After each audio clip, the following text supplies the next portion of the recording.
Hello everyone, this is मॉनी। स्वागत है आपका कोडिंग विद मॉनी में। आज की क्लास में हम पढ़ने वाले हैं while loop and nested loop. कल हमने फोर लूप्स कर लिए थे, तो देखते हैं कि व्हाइल और नेस्टेड लूप्स क्या होते हैं। तो सबसे पहले हम समझते हैं कि व्हाइल लूप्स चलता कैसे है। ये क्या होता है, कंडीशन बेस्ड लूप होता है। फोर लूप में क्या था, वो एक स्ट्रक्चर्ड था, मतलब वो सीक्वेंसली चलेगा। पहले एक आइटम को उठाएगा, फिर दूसरे आइटम को, और लास्ट आइटम तक वो चलता रहेगा।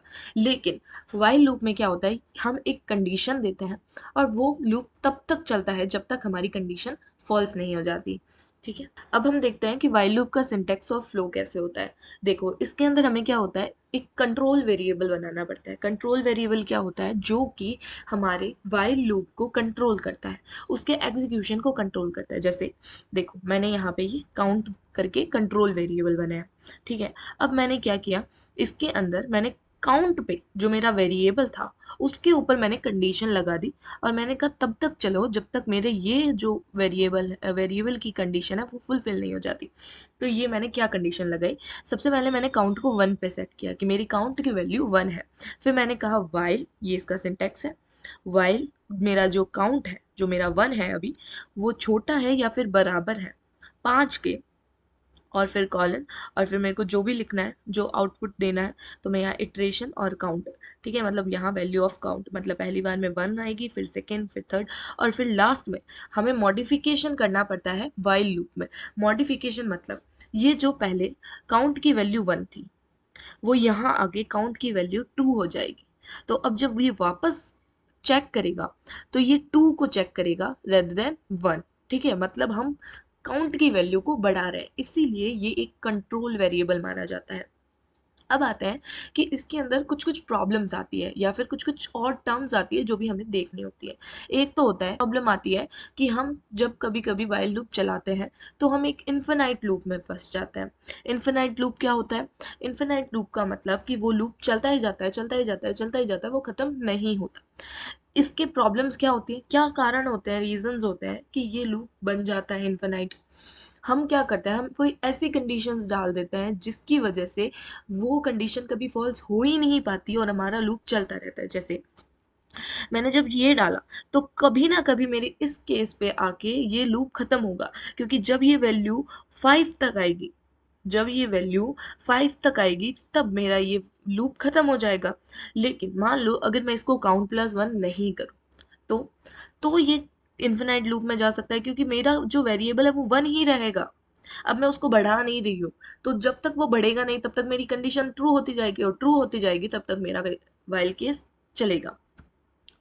एक इसमें आता है कि ब्रेक। ब्रेक क्या होता है, ये बाउंड कर देता है व्हाइल लूप को, बीच में ही स्टॉप कर देता है। मतलब कि ये कहता है कि मैंने आपको ये कंडीशन दी थी, ठीक है दे दी, लेकिन जब मैं यहाँ तक पहुंचा हूं तो आप इसे रोक दो, चाहे मेरी कंडीशन अभी भी ट्रू हो रही है चाहे नहीं हो रही है। सिंपली हम ब्रेक लिख के इसका यूज कर सकते हैं। एक होता है कंटिन्यू करके। कंटिन्यू में क्या होता है, जब हम कंटिन्यू स्टेटमेंट लगाते हैं तब ये उस इटरेशन को छोड़ देता है जिसपे हमने कंटिन्यू लगाया है, और उसके बाद में आगे कंटिन्यू करता है। ये हम दोनों यूज करके देख लेंगे जब हम कोड करेंगे। ये है मेरा व्हाइल लूप, जिसके अंदर मैं एक मल्टीप्लिकेशन टेबल बनवा रही हूँ। ठीक है, अब मैंने इसे यूजर इनपुट बेस्ड बनाया है। आप इसे सिंपली पहले से ही दे सकते हैं, लेकिन मुझे डायनेमिक बनाना था तो मैंने डायनेमिक लिया। मैंने एक वेरिएबल लिया और मैंने कहा कि अपना नंबर इनपुट करो। ये तो सिंपल है, जो मेरे को वो वैल्यू देगा, जो मेरे को वो नम में वैल्यू पास करेगा, उसकी मेरे को टेबल प्रिंट करवानी है। अब मैंने सबसे पहले मैंने अपना एक कंट्रोल वेरिएबल लिया और उसके अंदर मैंने 1 को स्टोर करवा दिया।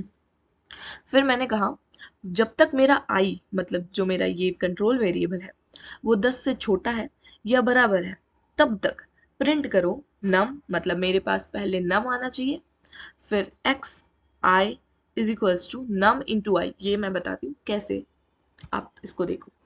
अब इसने मेरे को क्या कहा कि अपना नंबर एंटर करो, तो मैंने कहा मेरे को 5 की टेबल प्रिंट करवानी है। तो अब देखो, ये स्ट्रक्चर समझो, फिर आपको ये सिंटेक्स समझ आएगा। देखो, सबसे पहले मैंने कहा मेरा नम, मैंने 5 दिया, तो सब में देखो मेरा नम नम आ रहा है। मैंने कहा नम मतलब 5 लिख दो। फिर मैंने कहा इंटू वाला साइन, इंटू वाला साइन दे दिया। फिर मैंने कहा मेरी आई की वैल्यू, आई की वैल्यू कैसे, जैसे ये पहली बार 1 थी, 1 आई, जब फर्स्ट टाइम चली तब 1 थी तो 1 आई, फिर वापस चेंज होके 2 हो गई तो 2 आई, फिर 3 हो गई तो 3 आई, 4, ऐसे। मतलब जैसे जैसे हमारा कंट्रोल वेरिएबल चल रहा है वैसे वैसे इसकी वैल्यू प्रिंट कर रहा है। फिर इक्वल्स टू, इक्वल्स टू और फिर नम इंटू आई। नम इंटू आई मतलब पहले केस में मेरी नम थी 5 और आई थी 1, तो 5 इंटू 1 5 एंड देन 5 इंटू 2 10, ऐसे करके ये सारा के सारा लूप चलता जाएगा। समझ आ गया? अब इसके अंदर हम ब्रेक और कंटिन्यू लगा के देखते हैं। जैसे देखो मैंने इसके अंदर ब्रेक स्टेटमेंट लगाया। मैंने क्या कहा कि हम ब्रेक स्टेटमेंट की मदद से बीच में अपने लूप को कंडीशन के देकर तोड़ सकते हैं। जैसे मैंने ये कहा कि मेरा जब आई है वो इक्वल्स टू 5 हो जाए तब मेरे लूप को ब्रेक कर दो, मुझे सिर्फ 5 तक की ही वैल्यू चाहिए। तो अब देखो इसका आउटपुट देखते हैं। 5 की ही टेबल प्रिंट करवाती हूँ और इसने देखो जब वो 5 के बराबर हुआ तब उसने उसको वहीं पे रोक दिया। नहीं तो क्या हो रहा था, पूरा ले रहा था वो जब तक हमारी कंडीशन ट्रू हो रही थी, लेकिन ब्रेक का यूज करके हम उसे बीच में रोक सकते हैं। अब देखते हैं कि कंटिन्यू कैसे काम करता है। अब देखो हमने कंटिन्यू का यूज किया है, जिसके अंदर हमने क्या कहा कि जब मेरा आई है वो डबल इक्वल्स टू 5 हो तो क्या करो, एक आई प्लस कर दो और वहां से कंटिन्यू कर दो। मतलब वो वाली वैल्यू छोड़ दो जहां 5 के इक्वल हो रहा है और बाकी वैल्यू को लिखते जाओ। तो देखो इसके अंदर क्या हुआ, 5 1 को लिया, 2 को लिया, 3 को लिया, 4 को लिया, 5 को छोड़ दिया। तो कंटिन्यू क्या करता है, जब हम कंटिन्यू के अंदर कुछ कंडीशंस लगाते हैं जिस स्टेप पे वो उस स्टेप को स्किप कर देता है। आगे देखते हैं, अब आगे देखते हैं। अब हम देखेंगे नेस्टेड लूप। वैसे तो हमने कल की क्लास में भी नेस्टेड लूप किया था, लेकिन आज हम देखेंगे कि व्हाइल लूप में नेस्टेड लूप कैसे काम करता है। नेस्टेड लूप वो लूप होता है जिसके अंदर हम दूसरा लूप लेते हैं। मतलब लूप के अंदर जब लूप चलता है तब उसे नेस्टेड लूप कहते हैं। अब देखो नेस्टेड लूप में बहुत सारी टर्म्स होती है जो हम कोड के अंदर ही देख लेते हैं। हम ये वाली चीज प्रिंट करवाएंगे नेस्टेड लूप के थ्रू, ठीक है। पहले 1, फिर 1 2, फिर 1 2 3, 1 2 3 4, 1 2 3 4 5। अब देखो इसके अंदर मुझे दो वेरिएबल चाहिए होंगे, एक चाहिए होगा आई और एक जे। मतलब आप कुछ भी नाम दे सकते हैं, लेकिन हम वैसे लूपिंग में यही वर्ड्स यूज होता है, आई और जे।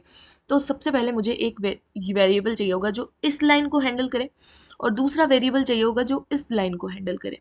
समझ रहे हो? दिखाती हूँ, समझाती हूँ कोड में। ये है मेरा नेस्टेड लूप, जिसके अंदर मैंने क्या किया, मैंने सबसे पहले अपना आई 1 पे सेट किया, कर लिया। ठीक है मैम, ये तो सिंपल है, हमने पहले भी देख लिया। अब मैंने कहा मेरा आई है वो तब तक चलाओ जब तक वो 5 के बराबर है या उससे छोटा है।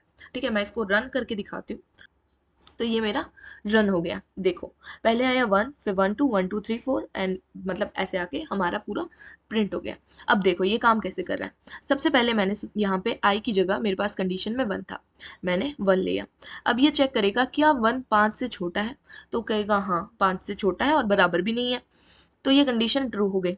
ट्रू हो गई कि नहीं हो गई? अब मैंने कंडीशन चेक की और वो क्या हो रही थी, ट्रू हो रही थी। तो इसने आगे देखा, आगे हमने एक और वेरिएबल प्रिंट करवाया j इज इक्वल्स टू 1। ठीक है, अब ये क्या करेगा, वाइल मेरे एक और कंडीशन आई, मतलब लूप के अंदर लूप। तो ये इसको तो चेक कर ली, ये ट्रू होने के बाद ही ये आ जाएगा। तो ये आया वाइल j छोटा है इज इक्वल्स टू आई के। अभी j की वैल्यू क्या है 1, तो क्या ये 1 के बराबर है, क्योंकि अभी i की वैल्यू भी 1 है। क्या 1 के बराबर है या फिर उससे छोटा है, तो कहेगा हाँ बराबर है, छोटा नहीं है लेकिन बराबर है। तो ये कंडीशन भी चलेगी। तो ये क्या करेगा, प्रिंट कर देगा जे को प्रिंट करेगा। तो सबसे पहले मेरे पास 1 प्रिंट हो जाएगा। और उसके बाद में एंड, मतलब ये स्पेस जो हमने छोड़ी है इसके लिए है। उसके बाद में ये j+1 कर देगा, मतलब यहाँ 2 कर देगा। ये वापस इसी कंडीशन को चेक करेगा। ये अभी लूप से बाहर नहीं निकल सकता, क्योंकि जब तक ये कंडीशन फॉल्स नहीं हो जाती तब तक वो लूप से बाहर नहीं निकल सकता। तो ये 2 से चेक करेगा, 2 क्या छोटा है या बराबर है 1 के। तो कंडीशन फॉल्स हो गई, तो ये क्या करेगा, इसको प्रिंट करेगा और बाहर निकल जाएगा और i+1 कर देगा। अब i की वैल्यू 2 हो जाएगी। फिर ये वही वापस चेक करेगा कि 2 छोटा है या बराबर है, तो ये कहेगा हाँ ट्रू है। फिर ये j में आएगा, अभी वैल्यू वापस एक ही है क्योंकि वो लूप वापस स्टार्टिंग पॉइंट पे पहुंच गया, क्योंकि उसकी कंडीशन फॉल्स हो गई। तो अब यहाँ पे 1 है और यहाँ i की जगह पे 2 है। ठीक है, अब ये क्या करेगा, हमारे j को प्रिंट करवाएगा। पहले j क्या था, 1 है, अब वापस 2 होगा। तो जब 2 होगा तो ये क्या करेगा, 2 को वापस चेक करेगा क्या 2 से छोटा है या उसके बराबर है। तो ये कहेगा हाँ, कंडीशन तो आपकी ट्रू हो रही है। तो ये वापस j को प्रिंट करवाएगा, तो j को प्रिंट करवाएगा तो ये 2 कर देगा। समझे? तो ये इस तरीके से तब तक चलेगा जब तक हमारी 5 तक की वैल्यू प्रिंट नहीं हो जाती। अब नेस्टेड लूप में क्या होता है, कुछ वार्निंग्स दी जाती हैं। सबसे पहले तो हमें हमारी परफॉर्मेंस पे ध्यान देना होता है, इसकी कॉम्प्लेक्सिटी पे ध्यान देना होता है कि हमारा लूप का साइज है वो ज़्यादा बड़ा ना हो जाए। उसके बाद आता है कि हम दो वेरिएबल एक ही नाम के ना बना दें। जैसे मैंने आई और जे बनाया था, तो उनके अगर मैं सेम नाम दे दूं तो कॉलिजन होगा कि नहीं होगा, प्रॉब्लम होगी।